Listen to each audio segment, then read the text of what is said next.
The ongoing nationwide protests in France over plans by the government to raise the retirement age by 2 years saw another day of disruption on Thursday, events which President Emmanuel Macron has recently compared to the storming of the U.S. Capitol by Donald Trump supporters 2 years ago.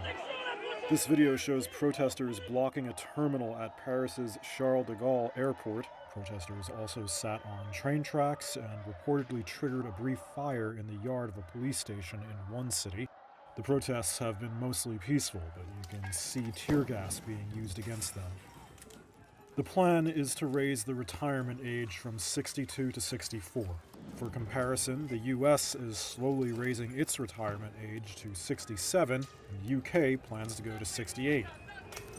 Polls have long shown that a majority of voters in France oppose the move.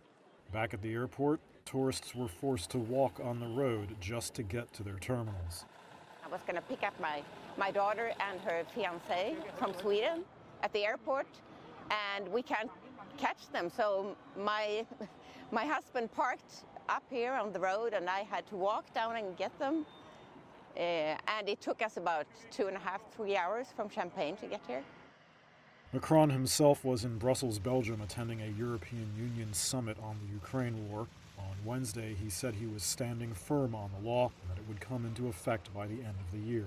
The government says the change is needed to keep pension budgets from running a deficit. Failure would create an annual deficit of about $14 billion by 2030.